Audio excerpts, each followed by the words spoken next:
Fyrirsögn númer 3, hún fengin af heimildinni.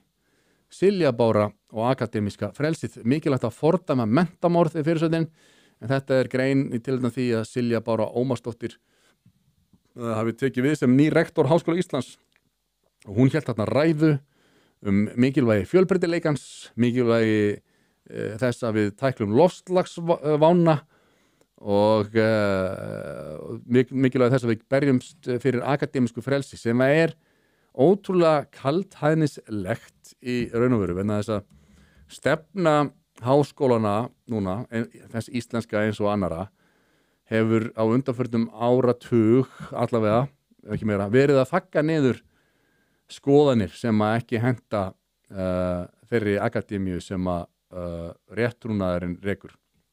Ég sá einmitt að Einar Steingrímsson, fyrrverandi frambjóðandi til rektors Háskóla Íslands og prófessor í stærðfræði, hann skrifaði hérna bæði HR og Landbúnaðarháskólinn hafa brotið gegn yfirlýsingunni hægt frelsi og það nákvæmlega engin leið fyrir þau sem telja á sér brotið að leita réttar síns, enda eru þessar yfirlýsingar væntanlega bara sýndarmennska sem aldrei stóð til að hægt að nota gegn forystu skólana sem undirritaðir. Þess vegna það frekar mikil hræstni að lýsa yfir áhyggjum af akademísku frelsi. Og það hérna Einar að vísa í 2 mál sérstaklega. Það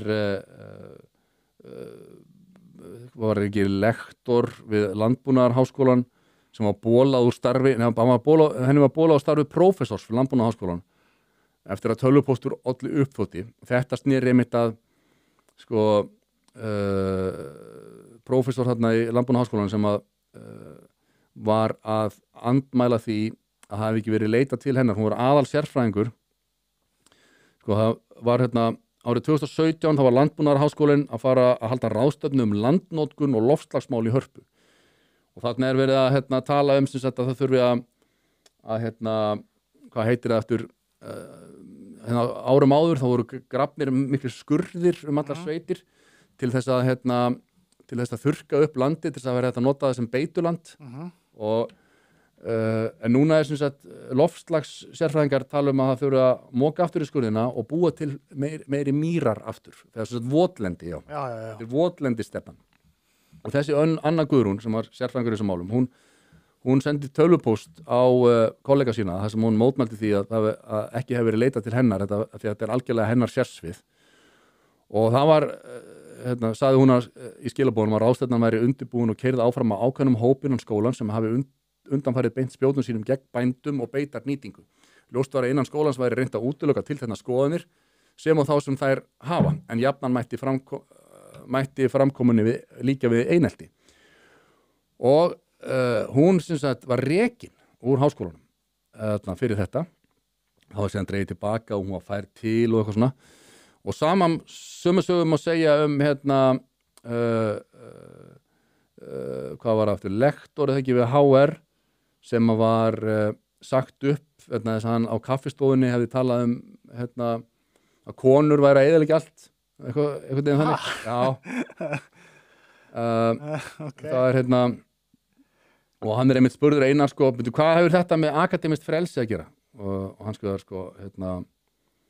akademískt frelsi í háskólasamfélagi felur í sér rétt háskólamanna til tjáningar og þáttöku í stjórn og félagsmálum utan háskólans án þess að það bitni á árangursmati framgangi eða starfskjörum. Hann var náttúrulega beittur kúgun bara fyrir að tjá sig gegn feminisma og var rekin úr háskólanum. Þannig að akademískt frelsi í hugum þessa fólks bara eitthvað grín í raun og veru. Og Silja Bára að vísa til þess líka að Donald Trump hefur núna skorið upp herur gegn bandarískum háskólum fyrir að leyfa mismunun á grundvelli húðlitar sérstaklega. Og við sjáum úr fréttatíma stöðva 2, við byrjum þá bútur úr ræðun hennar, við skulum bara heyra hana aðeins. Silja Bára fór víðan völl í ávarpi sínu og benti meðal annars á að frá með morgundeginum gegna konur rektorstöðum við alla íslensku háskólana. Hún sagði ráðist að akademísku frelsi víða heim og nauðsynlegt að standa vörð háskólastarfið. Og nú þegar kallað eftir auknum framlögum til öryggis- og varnarmála, verðum við að standa vörð fjárframlög til menntunar og rannsókna, ekki síst þeirra rannsókna sem að viss öfl í heiminum virðast óttast, svo sem rannsóknir og fjölbreytileika, loftslagsbreytingum af mannavöldum og jafnrétti. Vá. Það ráðist gegn akademísku frelsi út allan heim, þrengta tjáningafrelsi og menntastofnanir jafnvel markvisst eyðilagðar. Við erum hluti af hinu alþjóða þekkingarsamfélagi sem nú berst fyrir stöðu sinni og í þeirri baráttu þurfum við að taka þátt. Þannig að sko, í hnotskurn, háskólanir hafa undir stjórn fólks. Já. Slökka á þessu.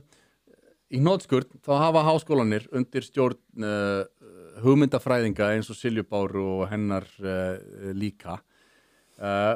Markvisst verið að kúa og sagt, pressa niður skoðanir sem að ganga ekki í takt við það sem að akademían vil segja loftslagsmál, fjölbreytileika, feminisma, feðraveldi sko.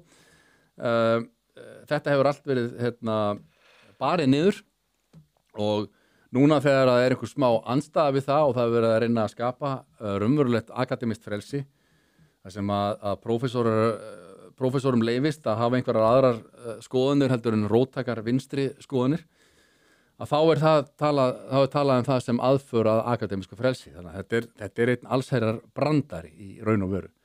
Og ég tók viðtal við Jordan Peterson sem að talaði á þeim tíma að þeir náðu ekki að cancela honum en þeir höfðu samt af honum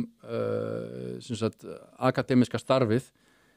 Það gat hann gat ekki tekið að sér neina mastersnema eða doktorsnema af því að ef þú myndir vera með Jordan Peterson sem leiðbeinandaðinn í doktorsverkefniðinu eða mastersverkefni þá bara fengirðu hvergi vinnu og þú veist útilokaður alls staðar og þetta er allt svona en Silja Bára er nýkjörin rektor og á tímapunkti þar sem að vókið er í mikilli vörn hvort að henni takist að blása í herlúðrana eða hvort að þetta verði reyna að vera bara síðasti dauðakippur vóksins í Háskóla Íslands, veitum það ekki alveg ennþá en þetta er auðvitað ósjálfbært rugl allt þetta við getum farið út í það nánar við höfum rætt að eins og með þessi loftslagsvísindi þessi þrír aðal mikilvægstu hlutir hjá henni voru allt bara bullshit. Já.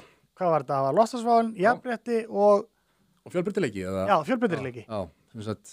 Það er þessi feminismi og loftslagsvá sem á að standa vörðum eins og það hafi ekki verið eins og það sé ekki nóg komið af því og þú ekki að fara bara stíga nokkur skref tilbaka og enduræsa þetta rugl sem að þarna er.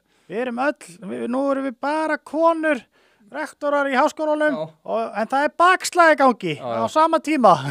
Ok. Ég var með link á Facebook umræðu sem getur kannski reynt aðeins yfir bara hvernig fólk tjáði sig þetta í kommentaþráðum á Facebook. Nú Hallur Hallsson mikilvægt að fordæma yfirtöku Silju Báru og hnignun Háskóla Íslands. Þá er þessi skóli farin í ruslið. Og ekki er konan sem komin í þennan stól skárri. Lengi getur vont vestnað.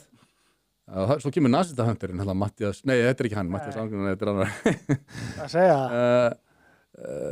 Henni er mest í mun að hlúa fjölbreytileikarum einnig mentarroki mitt. Hvaða kommunísku steypu var ég eiginlega að lesa? Tapaði nokkrum heilasælum. Heitir sjálfstæði gagnrýnin hugsun og mótlæti nú mentamorð. Er ég þá mentamorðingi ef ég voga mér að tjá skoðunum mínar á misvel ígrunduðum pólitískt hlöðnum vísindum? Hvað næst? Fangelsi fyrir rangar skoðunir? Almenningur er að sjá í gegnum þetta, þú sér það? Já. Öll popúlusta slagurinn út á snúru í dag. Og þetta er nefnilega málið að pólitískt hlaðin vísindi. Sjá hvað hún segir hennar vinkonaðin maður. Já, þessi Svala, hún er alveg. Aðförðu akademísku frelsi er nokkuð sem ber að taka alvarlega. Árásir að háskóla eru kanarifuglinni í kólanámi fasismans. Guð minn góður. Og þá kemur einmitt Einar Steingrímsson sem ég var að tala á hann og svarar henni. Versta stjórnendur háskólans sem nú lýsa áhyggjum af akademísku frelsi hafa sumir sjálfir fótum tróðið það og hinir þagað á meðan. Það er enda áhugavert hverju þeir slepptu úr upprunalegu yfirlýsingunni í þeirri nýju. Það er nefnilega málið. Einar er með puttan á púlsinum og það er mikilvægt að við almenningur sjáum í gegnum þetta rugl, þennan málflutning sem við heyrum úr þessum ranni núna. Þetta er nefnilega algjör steypa og sem betur fer þá einhver merki á lofti það að sé verið að reyna að leiðrétta rugli sem að hafa þarna verið á sér stað, en þá berjast fólk eins og Silja Bára á hæl og hnakka. Kæru vinir, takk fyrir að horfa á stutt brot úr Harmageddon. Við minnum á, það kostar ekkert að brosa og það kostar heldur ekkert að subscribe hérna á YouTube-brásun okkar. En ef þú vilt sjá þáttinn í fullri lengd þá ferðu inn á broadcast.is og nærðir í áskrift. Takk fyrir.